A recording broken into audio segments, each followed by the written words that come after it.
Have you ever been completely fine and then suddenly you weren't?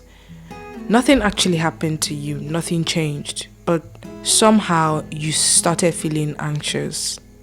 Well, that's exactly what happened to me.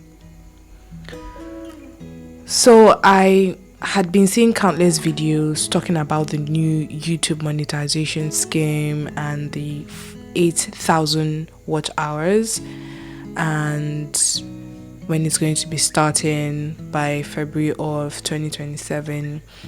I saw videos talking about new strategies, the changes, how YouTube is going to get harder, how we need to move quickly, how I need to get my subscribers up. Mind you, as at the time I'm making this video, I'm currently at 65 subscribers with less than 10 hours of watch time. Yeah.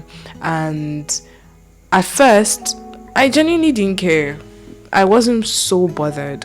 And I wasn't even so focused on getting monetization, at that fast rate, because as much as I want to make money from YouTube, who doesn't? It wasn't the major reason I started.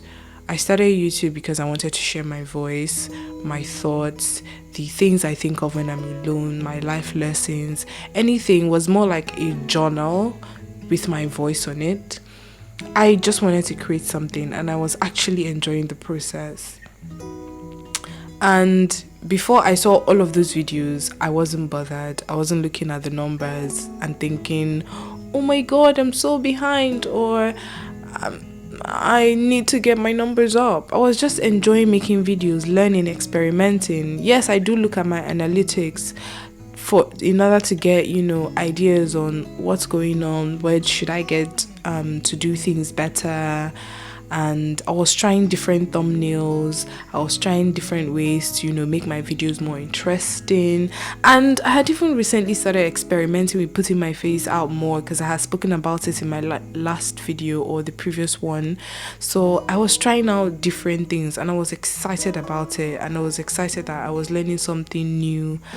And before you know it, I started consuming more and more content about monetization, and things just spiraled out of control. I started feeling like there was something wrong. I started feeling like I had a deadline to meet. It was like everybody had started running and I was still standing at the starting line. And after I had gone through this emotion for a while, I had to call myself back and actually calm down to understand what I was feeling. And I asked myself why I was anxious. Because if I checked, nothing changed. My channel didn't become worse. I still had my 65 subscribers and my watch time did not, dwindle or decline so much. The only thing that changed was what I was consuming. And that was when I realized something. Maybe I'm not actually feeling my own anxiety. Maybe I'm borrowing someone else's. Think about how strange that is. Someone else is anxious about YouTube. They make a video about it. I watch it. Then another person makes a video about the same thing, and another person, and another person. And eventually, I am not just consuming information anymore. I'm consuming people's emotions. Someone else's urgency starts to become my urgency. Someone else's fear starts to become my fear. Someone else's interpretation of what's happening starts to reflect as my reality. And I think we do this all the time. Someone says everyone is getting married and suddenly you feel behind, or everyone is making money online and then it seems like your life feels stagnant. Or someone would say you should have figured your life out by 25 and suddenly you're questioning everything you've accomplished. And sometimes nothing actually happened to you. You just consumed enough content about a problem until your brain decided that that problem was yours. And I think that's something we actually need to be careful about.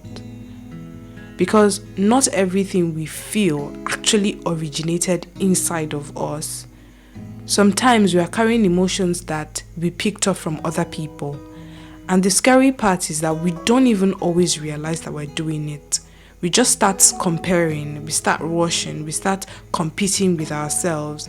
And suddenly something that was supposed to be enjoyable becomes a race. Because that's exactly what I started doing with YouTube. I started competing with YouTube, competing with other creators, competing with an imaginary timeline. And I also was competing with myself. But then I had to stop and ask myself, what exactly am I rushing toward? I want to make money from YouTube, yes. But if monetization takes longer than I expected, does that mean I'm going to stop YouTube? No. If 4,000 watch hours turns to 8,000 watch hours, or if the requirements are changed, does that stop me from creating content and putting my voice out there? No. It might actually make the money-making journey take longer than it normally would, but it wouldn't make the journey meaningless. And I think that was what I actually needed to remind myself of, to enjoy the process, to tell myself that I'm learning, I'm discovering what kind of creator I want to be. And I think that's okay. Maybe that's exactly what I needed to hear.